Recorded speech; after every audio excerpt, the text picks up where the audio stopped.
Yo, what's going on to people that are watching this after the recording? I am waiting for some people to come in. This is Watsky Wednesday on May 20th. I'm here coming to you live from Silver Lake, California in my temporary bedroom. And I hope you're having a great day. This is the last one before I leave for Soundset this weekend in Minneapolis. I got the festival gig there on Saturday, which I'm super stoked for. And then after that, I go to Alaska in June. And then, as we'll be announcing in a week or so, I have a bunch of tour dates coming up in July and August. So I'm planted for a little bit, but about to start hitting the road again. And I'm also really excited because the Warriors won yesterday. So this is their first conference championship series since the 70s. And as a Bay Area native, that's really exciting for me. So I'm gonna wait until people get here as usual to start answering questions. The link in the Google Hangout is, actually, I don't know where it appears to you to start answering questions, but I see it on the right side. And I just got my first one from Natalie, who I think I've seen before. She wants to know, what's my favorite song on All You Can Do? I would say Cannonball. I like a lot of them, but Cannonball's really special to me. I like the ones that have spoken word mixed in and aren't traditional song forms. Luke Ludbrook asks if I catch the Warriors game yesterday. Fuck yeah, I caught the Warriors game. I was watching on, like, whatever the streaming European crack site is, like Euro Bench. I don't know. I was watching on a illegal stream, and so every like 5 seconds the whole stream would freeze, and I would only see every 2 seconds of it live, but I was really stoked for it. Come back. Yeah, okay, we got 50 people in here now, so feel free to start asking questions, and I'm just gonna roll through them and answer. Give you a little bit of a tour. It looks exactly the same as the previous room I was in if you were seeing Watsky Wednesdays before, because the same things are on the wall, but I'm actually in a different place than I was in Los Feliz. I'm in Silver Lake now. Oh, did I move? The room looks different. Sarah R asks very at the exact right time.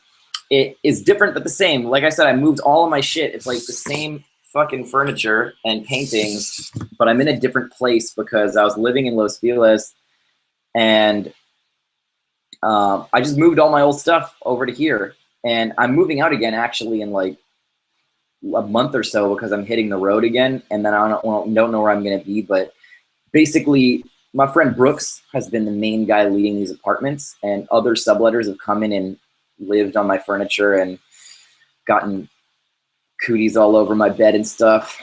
But I've been okay with it because they get to take care of my furniture, and then I get to move back in when it's convenient and I'm off the road. Natalie wants to know what my parents' favorite song on All You Can Do is. I don't know exactly. I don't really pick my parents' brains on my albums too much. I'm going through the mental list of it in my head and seeing if there's one they've particularly singled out. And I can't think of one off the top of my head, so I actually don't know the answer to that question for you.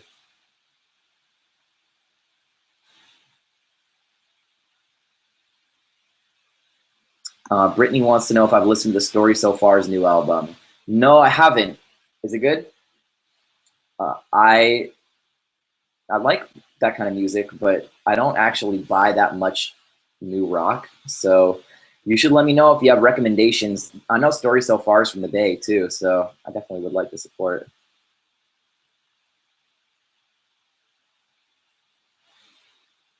Nick wants to know if I still have my P.O. box. And I do. I don't know how much longer it's gonna last because I don't know how much longer I'm gonna be living in Los Angeles. It might be a while, but I'm not sure yet. So I am maintaining it, although I'm not advertising a lot, because when I was really advertising the P.O. box, it took me so long to get back to everyone's letters that it was becoming super overwhelming. And the time that it takes me to actually write a letter, stamp it, write the address on it, you know, it was like 5 minutes a letter, which in terms of trying to be able to interact with people, I get a lot more done, and I can interact with more people if I do it online. But like I still do, I actually have right here, I have a stack of letters from my P.O. box that I picked up, and I have a stack of postcards that I have to write back to you guys who haven't heard back from me yet. So for those of you who don't know my P.O. box address, I'm only going to say this one time. So if you have a pen and paper, grab it right now, or bring up a little notepad on your computer. My P.O. box address, if you're interested in writing to me, is 1920, that's 1920, Hillhurst Avenue, Hillhurst Avenue, box number 113, Los Angeles, California, and the zip code is 90027. And I do try to respond, but it could take me a few months because I do them all in a burst when I go pick up a bunch of them and cruise through it.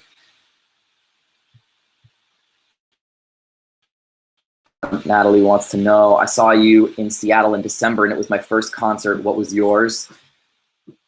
Don't make this any secret. It was Ludacris, word of mouth tour at the Fillmore in 2001. And I had a blast. Sarah wants to know if I see myself settling down in LA or going back to the Bay later on in life, long-term to start a family or somewhere completely different. Man, I do not know the answer to that question. I have a real vagabond gene in me, and so it's tough for me to feel comfortable just pausing anywhere. If I feel like I'm anywhere for too long, I get the urge to start traveling again, and maybe that's just because I'm young, or maybe it's because it's part of my DNA. I'm not really sure yet, but I like the lifestyle where I move around, so I would ideally be able to, even if I'm planted somewhere, still have another place that I go and visit. The Bay is someplace I never want to leave my roots. That's where my family still is. And if the Bay Area is going to be a part of my life for the rest of my life, no matter what. LA is where a lot of my friends are right now. I also have a lot of other parts of the world I want to live in. So I'd say probably I just see myself moving around a lot. And I do see myself having a family. I want to have kids. I'm sure that'll affect the way that I think about my future and where I live. But I'm not quite at that point yet, so I don't know.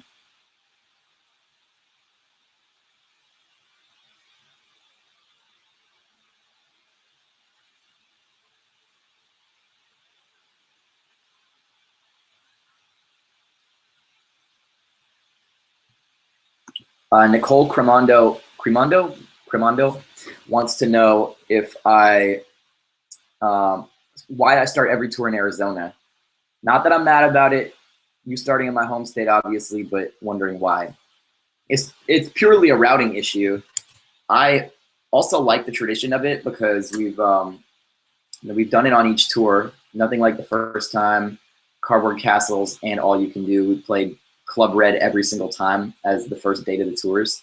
And so there's something kind of cool about being able to come out to the people in Arizona and say, like, this is where we start our tours. Like, you're going to hear a show right now that nobody's heard yet. And so we get to be genuine. One of the hardest things about playing these long tours is that when you play so many nights in a row, you get used to it, and it becomes hard to distinguish between if you're being genuine or if you've rehearsed your genuineness, if you know what I mean. That is to say, if you tell a joke so many times in a row or play a song, it can start to lose its freshness unless you're really, really on your shit, unless you're really focused or really in the moment. And so Arizona, you guys get the raw, uncut, real version of our show every time, and I think that's one of the reasons it's been so fun for us. But like, just in terms of routing, we always try and end in California because that's my hometown and my current town, San Francisco, Los Angeles. So, and they're also usually some of the biggest venues that we try to book. And so we want to have a lot of lead time to try and sell those out. So we need the time to promote them. So if we're going to do a loop around the country and end in San Francisco or Los Angeles, we're going to start in a place that's close to San Francisco and Los Angeles. And usually the loop that we take is going from Arizona through the south, up the East Coast, and then back around to the west, through the Pacific Northwest, and back down to San Francisco. Acts that are traveling in a big tour bus can afford not to do that kind of shit because they're in a bus and they can cover like 4 states a night because they're sleeping while they're traveling. But for us, we're driving our own van, so we can't cover as big jumps from day to day. So we need a tour like in a way that all the cities are pretty close to each other each time, that we have like a 5 or 6 hour jump between cities. So that's why.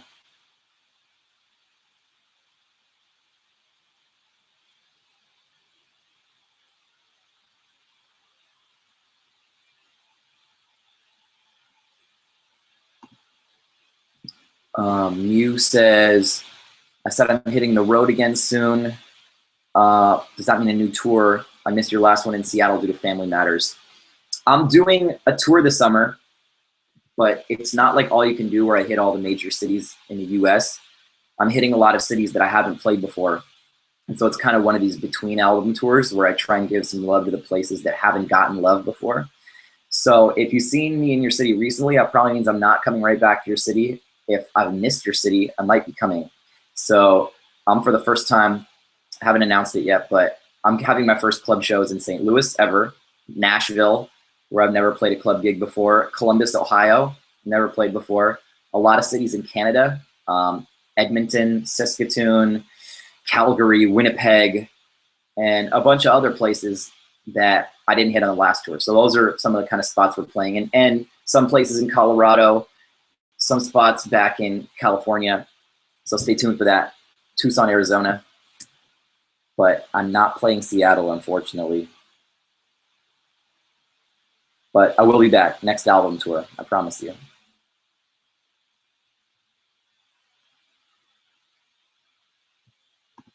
Are you a fan of Donald Glover, Childish Gambino?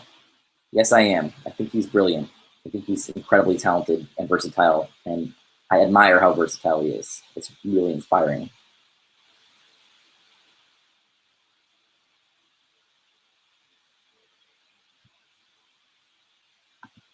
Kaylee Clement says, is Vegas a hard place to book gigs for? We miss you out here. Vegas, I'm sorry. I don't know where that came from. Freudian slip. Vegas is a weird place to book gigs because it can be really good for some kind of acts. If you're the kind of act who, one is like a club act, a dance act, a DJ, or a rapper or something with a lot of like club music, and you're really well known nationally, then you kill in Vegas because you're playing for all the tourists. You go and play like one of the casinos or one of the clubs in town, and you can get stupid money to do that kind of stuff. But to break it to you guys, I'm not really that kind of artist, and that's not the kind of people who come out to my shows. So the people who come out to my shows are the local folks in the area. And Vegas is a great market for that kind of like music tourism, but it's a harder market for acts like me who have real grassroots support, because there aren't as many locals that come out to shows actually. And maybe Kayla, you correct me if I'm wrong, but usually it's a mix of tourists and locals for the people who can throw really, really big shows. And I'm kind of leaning on the people who are native to the area. So I played the Hard Rock Cafe one time, and it was really great. And this tour was an option to try and play Vegas, but unfortunately the date just didn't work out. There aren't enough clubs that are looking for the kind of thing that I do to make the show work. So unfortunately, I'm not going to be able to come there this time, but it's something that I tried to do. Nevada doesn't get a lot of love, and I was happy to be able to play there on Warped Tour last time. But you know, it sucks. It was actually the lowest selling tour of the show of the entire Warped Tour across the country last year. And I had a lot of fun, but it's tough. It's tough, you desert people. But I will be back. I'll be back someday. Stephen Maxwell says, if the Warriors were to win it all, would you ever reference it in a song? It's not going to happen, though. In parentheses, Cavaliers fan right here. So I'm going to try to understand what you're asking here, Stephen. So you're saying, if the Warriors were to win it all, would I reference it in a song? So, and then you're saying that it's not going to happen. So you're setting up what you believe to be an impossible scenario and then asking me about it, which leads me to believe that you actually don't think that it's an impossible scenario, and leads me to further believe that maybe you're actually a little scared of a super deep, well-balanced Warriors lineup with a ferocious fan base. And maybe further leads me to believe that maybe deep down you're kind of scared that Kevin Love got hurt and that the Cavs lineup's not as deep as it was, or maybe that LeBron James and Kyrie Irving can't carry the team all by themselves. And maybe the fact that there's drama with their head coach and it seems like they're not a squad who's unified behind their leader makes you a little more scared. And so I know that since you're from Cleveland, you kind of got to say that. But I think that maybe you're not being totally honest with me that that's the way you feel. And so I will say to you that, yeah, I would absolutely reference the Warriors winning the championship in a song when they win the championship. As you may or may not know, I have a really flawless record of predicting things in sports. I predicted that the San Francisco Giants would win the World Series in 2012 before they did. I predicted that the San Francisco Giants would win the World Series in 2014 on Twitter. Check it, pinned tweet on my account. The day before the 2014 season started. This is some Nostradamus shit, my friend. And then I can't remember what other sports predictions I made, but just suffice it to say I'm really, really fucking consistent. And so I'm going to predict right now to you, Stephen Maxwell, that the Golden State Warriors are going to win the 2014-2015 National Basketball Association World Championship. And I'm going to feel sorry for you because, frankly, Cleveland deserves a championship more than many other cities, but I got to represent my hometown. So I'm sorry, and yes, I will reference it in a song when it happens.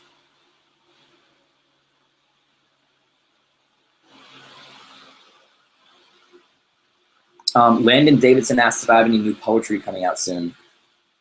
I have a book coming out in 2016 that I've been working on. So every time I put out an album, there's going to be poetry on it.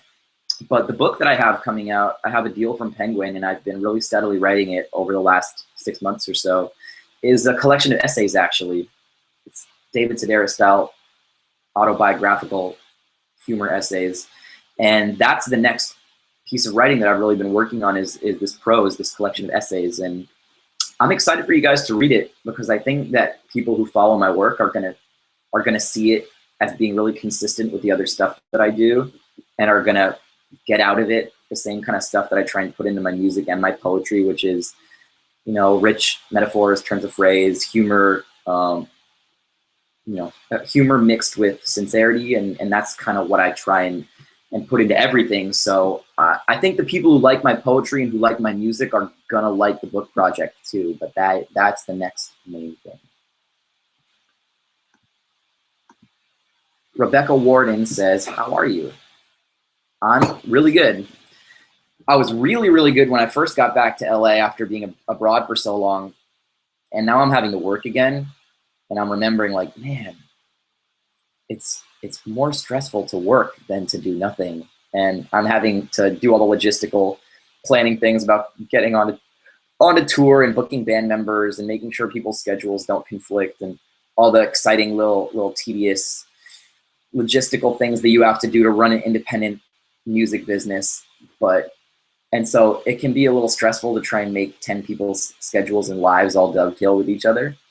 So the last couple days have been more work than I like generally, but you know, it's a lot better than a 9-to-5 and I feel great. I'm so relieved to just be able to keep doing this and to have the opportunity to put out another album after this. I can't wait. After I do this summer run, I'm gonna start really working in earnest on my next album, and I'm stoked for that. I'm seeing all my friends that love me in the Bay and LA and my folks, and it's been, the last 4 months have been awesome. Really, really awesome. Amy Van Natta wants to know if I'll ever stop meeting fans after my shows for free at some point in time. I think it's amazing that you do that for us, but the more your fan base grows, will you start losing patience? I don't see that happening anytime soon. If I were to have a radio single and overnight I was to double my fan base, then it could conceivably get to the point where there's just not enough hours to do it. But one thing that I find is that if I wait after a show, what I don't do anymore is I don't announce from the stage that I'm gonna be waiting after the show, but I always do anyway. So for the people who know that I'm gonna be hanging out or who wanna try their luck and are really patient, then I'll be there. But for the casual fan who may not be sure, I don't go out at the end during the last song of every show and say, hey guys, I'm gonna be waiting afterwards, because it's actually really annoying for my band members if I'm there for 3 hours after the show ends and they have to get to a hotel that's like an hour and a half outside of town and everybody's been packed up for an hour and they're just waiting for me and I'm meeting people. It's a trade-off, because for me it's the right thing to do, is to meet everybody, but I also have to remember that when I'm on the road, I'm a part of a group, and their needs are important too. So oftentimes I'll take a cab back to the hotel if they leave before I do and it's taking longer to meet people than the rest of the group can stay. But sometimes that's not possible. So the answer is I don't plan to stop doing that. The thing I was going to say at first was that sometimes even if there's 1,000 people at the show instead of 500, the line takes exactly the same amount of time, because there's a limit to the patience of the average person to how long they're willing to wait in line to meet somebody whose music they like. If they're a super fan, then they might be willing to wait 2 hours or 4, but that group of people might only be 3% of the people who showed up to the show. So meeting them is not going to be a problem ever, as long as they're willing to wait and stick it out. And usually if it's been 2 hours and I'm still meeting people outside of a cold venue, the casual fan, they're long gone anyway. So the answer is I don't see it happening. I plan to continue meeting everybody after every show. It's a tradition of mine. And I've to this day have never stopped that tradition at any show. So sometimes people don't know where I'm waiting, don't know where I am, or aren't clear that I am going to be waiting after the show and have had trouble finding me. But I've always been somewhere after the show to sign autographs and to take pictures. So I'm going to keep doing that as long as, I plan to keep doing that indefinitely.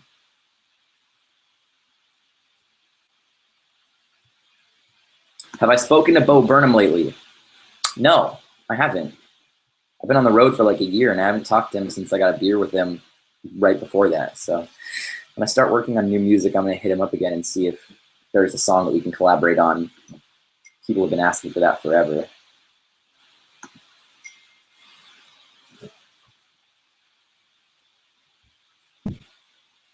What's one of my favorite cities to play in? San Francisco, Boston, London, Seattle, Chicago. Let's see. It's a random one that's been always really awesome. Lawrence, Kansas. Phoenix. And a million others.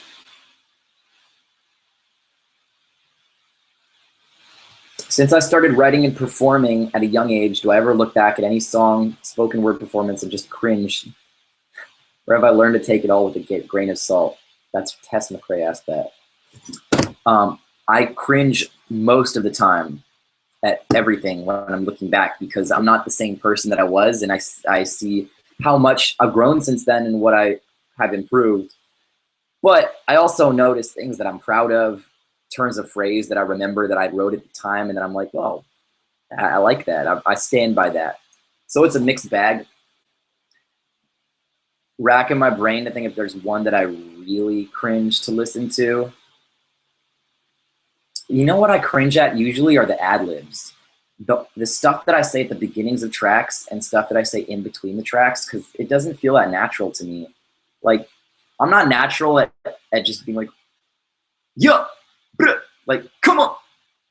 All the little things that rappers do in between lines, I don't really do them anymore because I just feel like I was doing them because I thought that's what rappers are supposed to do. And so every time I hear those, they feel a little forced to me. And like the banter that I do at the beginning of I don't give a fuck and stuff like that. Yeah. One song that I cringe at. Invisible Ink stuff. I cringe at some of it. Raise Your Hand. Oh, the spoken word beginning of the song Shock Value on the Invisible Ink album, I really cringe at. Oh my God, that's a difficult one for me to listen to.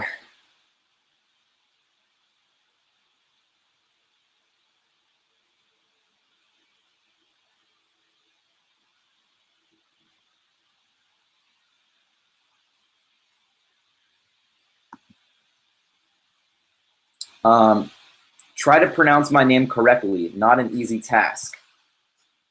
If you can see, that's the question that I've highlighted right now. And it's up for me in my window, at least in the right-hand corner of my box. And he or she has challenged me to pronounce their name correctly. Give me a second.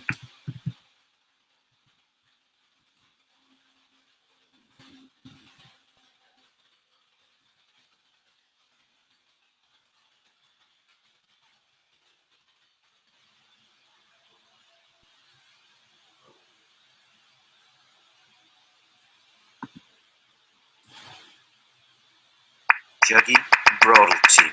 All right. Juggy. Juggy Brodeltein. Juggy Brodeltein. Juggy Brodeltein. Juggy Brodeltein. Juggy Brodeltein. One more time. Juggy Brodeltein. Juggy Brodeltein. Juggy Brodeltein. Did I get that right? I think I got that right.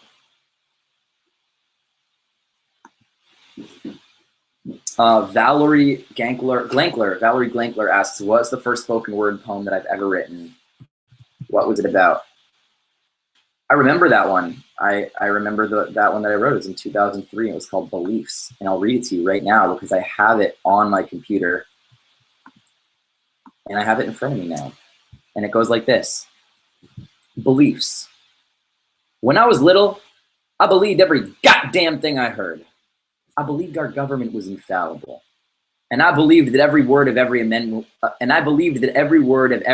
was upheld. And I believed Dr. Seuss really had a booming medical practice. I believed that everyone who tried to mug my dad would get fucked up, and if I stayed in the bathtub too long, I'd get sucked up. I believed Pee Wee Herman didn't deserve to be locked up, and ex-jocks like Chris Berman were nice and not stuck up. Now I'm confused because I used to think that church and state were supposed to be restrained. But Bush #1's prodigal son is ordained to run a country after a failed marriage to Mary Jane. Now we can drink to the think tanks that sank the hopes of common Joes and dropped popes like dominoes because they were so glad that state grants paid for stained glass in their pastors' robes. We've got a right wing but half a left, so we can't fly to high plateaus. We'll have to struggle where we are when dead and poor equals John Doe. And Gates and Getty use the Constitution as confetti, growing the monopolies that make a mockery of Parker Bros. And all the things that I believed left faster than should now be spoken. And my jolly boyish charm was gone before Macaulay Culkin's. But of all beliefs that came and went, of one there's no damn joking. Pee Wee Herman's innocent. The fucking system's broken. Beliefs. George Watsky, July 2002. 13 years ago. Sorry I couldn't pronounce that flawlessly for you guys. I have to do a little practicing. For those of you who don't remember or know, Pee Wee Herman was arrested for public masturbation in an adult theater like 20 years ago or something. So that's what that's all about. Have I listened to 21 Pilots' new album, Blurry Face? I haven't, but a guy that I sort of know, Wallpaper, produced a bunch of songs on it. So I actually was gonna download it this morning and then answered a bunch of emails and didn't do it. So I'm gonna listen to it as soon as I can. I heard it's done really, really well.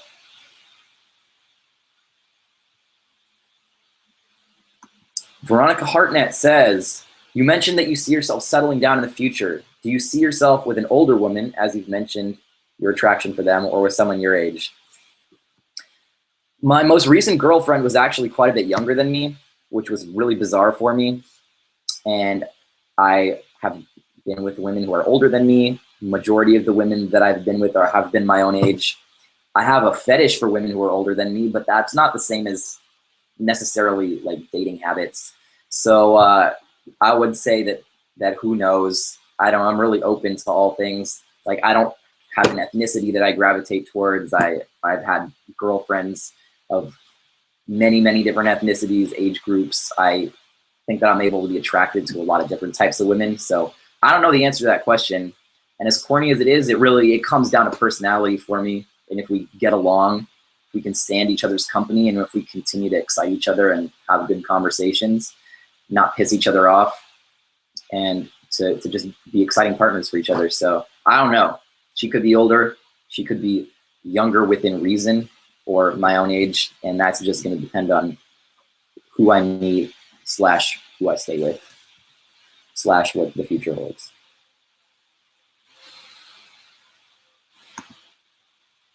Chuggy Probeltine asks, about to enroll in college, any advice?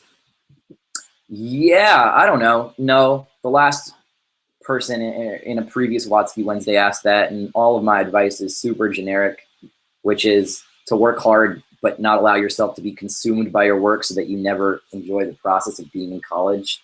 You just have to walk that line. Don't become an asshole who's constantly in the library and never has any social life.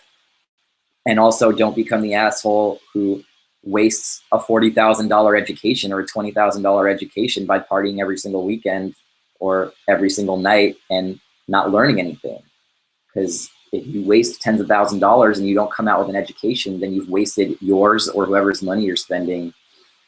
But by that same flip side, I mean, you're a young person, and if you go there and you don't have any fun, then that sucks too. So my advice is to try and find that line and allow yourself to have fun and still learn something that you want to pursue in life.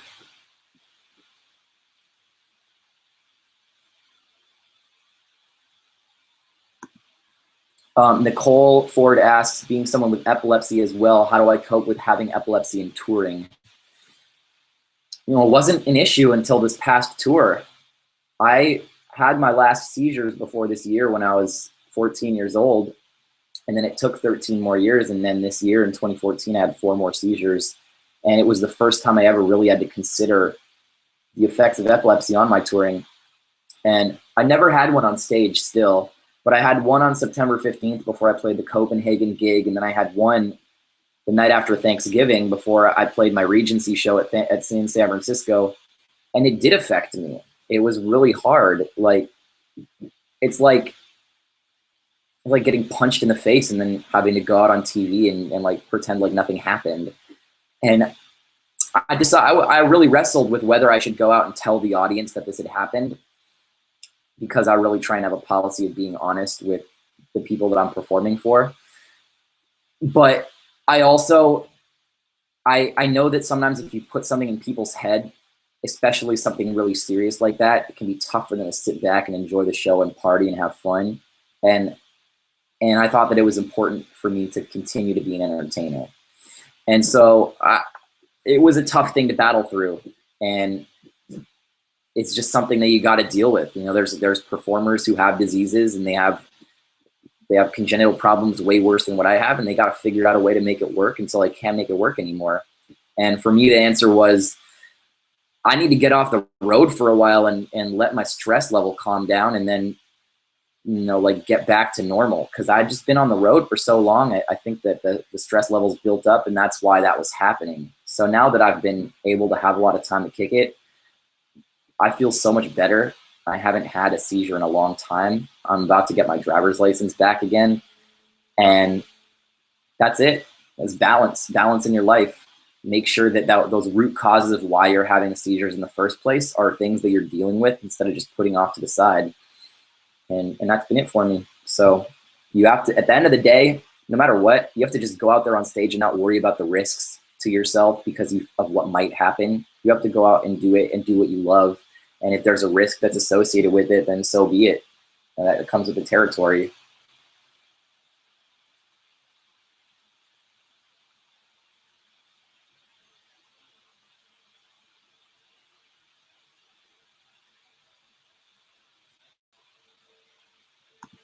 Ariana wants to know if I've ever been starstruck by one of the musicians that I had a chance to work with. Yeah, for sure. Stephen Stills, when he recorded that cameo on Cannonball, he's a really legendary 60s and 70s folk singer, and that was crazy. I was really nervous, and Nils, my engineer and stage manager, tracked it, and it was really, really nerve-wracking because we wanted him to feel comfortable doing it.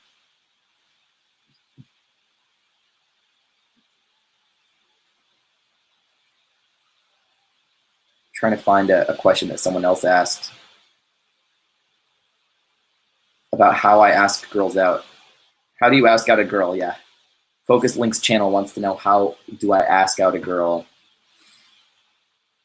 My last girlfriend, I was with her in a bar.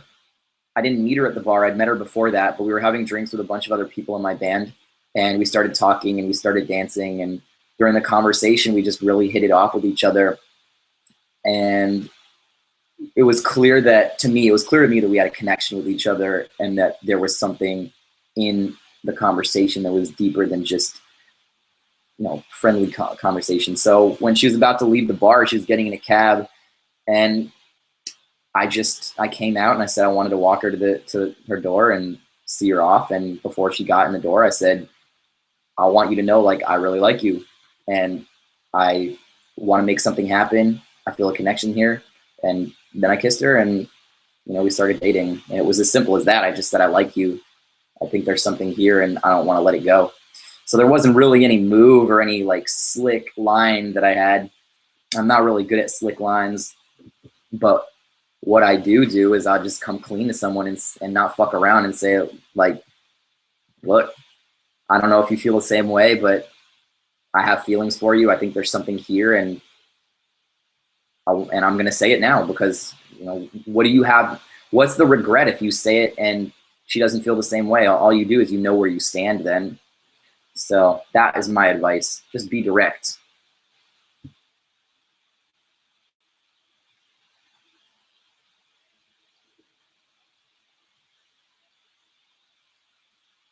I'm going to answer a couple more and then I got to go because it's still the end of the Giants game.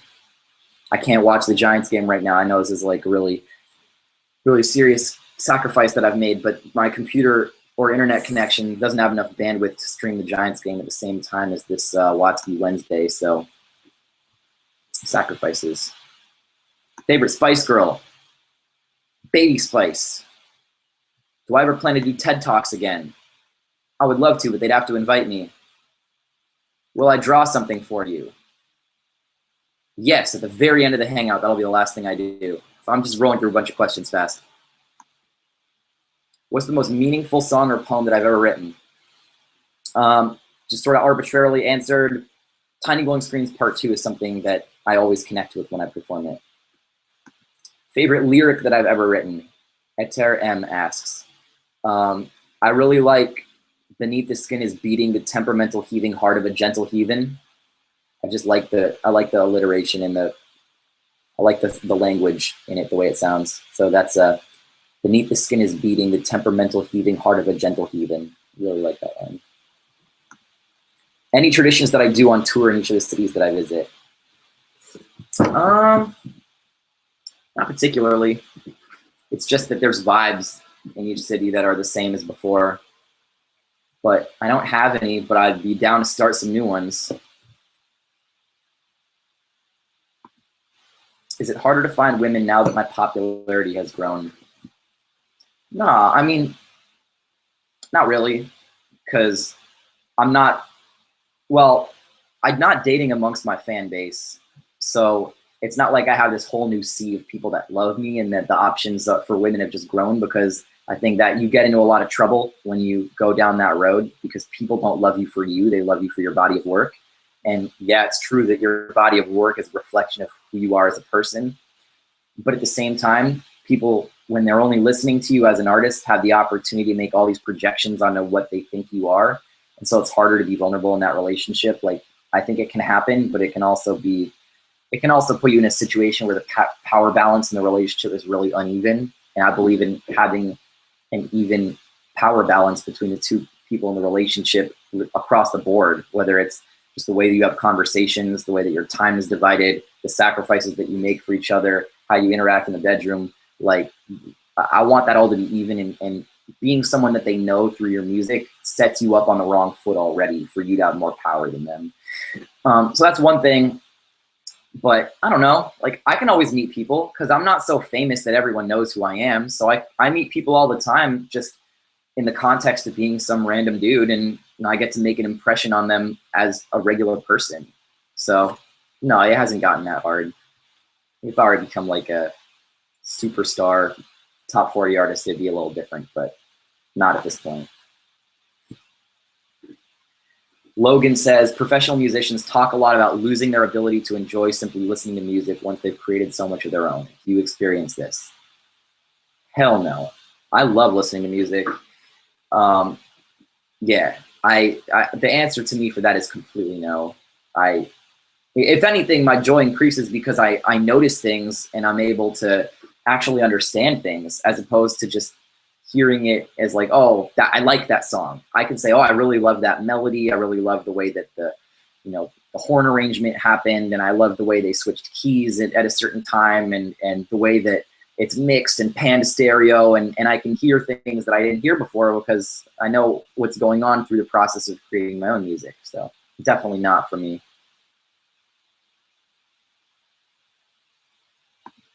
Valerie says, are you going to upload this video to my channel because none of my friends believe that you answered my question? Valerie, these videos live on my second channel, youtube.com/2Watsky, aka Twatsky. So check it out there. It'll go up after the Hangout's done. Least favorite part about LA? Social climbers and name droppers. There's a lot of that out here. Will I do signings of my book? Martin asks. Maybe. I might do like a book tour where I do readings from the book, or I do a spoken word tour that includes me reading from the book.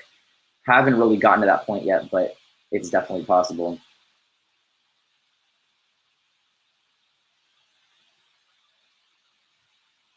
All right, guys. I'm going to draw you this picture, and then I'm going to bounce. I got to see what's up with my Giants. I'm going to put some music on in the background.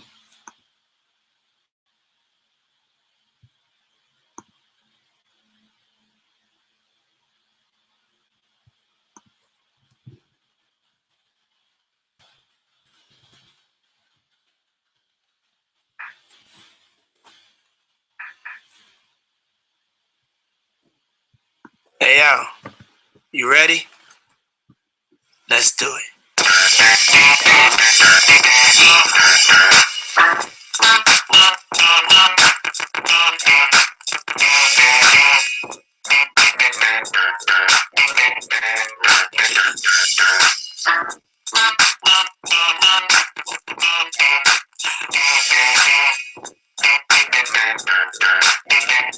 I'm the definition of half man, half drugs, ass to clubs, bad boy, that's what's up. After bucks, crush crews after us.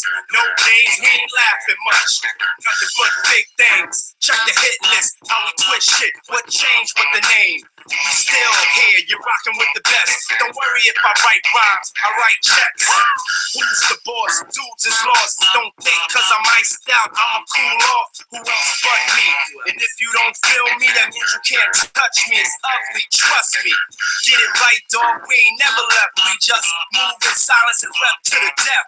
It's official, I survived what I've been through. Y'all got drama, the saga continues. Ain't going nowhere, we ain't going nowhere. We can't be stopped now, cause it's bad boy for life. We ain't going nowhere, we ain't going nowhere. We can't be stopped now, cause it's bad boy for life. Straight from the Harlem streets, I don't play, I push it down with the Harlem heat. All of a sudden niggas got a problem with me. Black, what happened? They running around acting like the black don't care eat. And you know what? For some strange reason, I'm on for this medication, feeling deranged, needing for y'all to put the word out. We ain't leaving. We trying to be rich before we all stop breathing. Therefore, we kind of hustle lanes. Stay laying down on muscle gains. Still turn niggas' dreams to flames. You got the wire? If not, I ain't saying no names. You soon expire. No pain. I feel remorse with some courses. Me and Diddy up first, raising pulses with the big twin valve exhausters. On the cover of your vibes, double X sounds and sauces, bitch. Ain't going nowhere.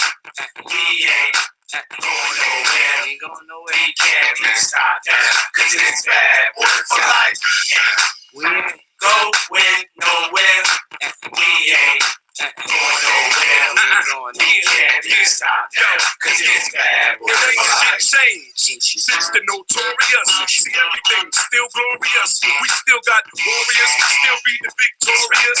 See, it's a lot of them, but it's more of us. Still got cash to blow, raps to flow. Still them cats to know, pack the flow, that's for sure. Bottles to pop, joints to rock. Play the background, handle my job, holding my Glock. Money to get, cars to flip, bars to sit at and sip cognac with juice to drip. Hoes to see, make sure they know when it's me. Drop that beat, can't believe that I am C. Bad boy to the casket drop, gotta love it, place nothing above it. It's on like that, don't believe we ain't going like that. For always gonna be here, we there, every motherfucker's here. Going nowhere. We ain't going nowhere. We ain't going nowhere. We can't be stopped now, 'cause it's bad work for life. Going nowhere. All right, there you go. I drew myself as a San Francisco Giants player. The dreams of myself as a 7-year-old. All right, that's it for Watsky Wednesday. I'm gonna put this letter, this picture in the mail for somebody random who sent to my PO box, and I'll catch you guys later. Have a good night.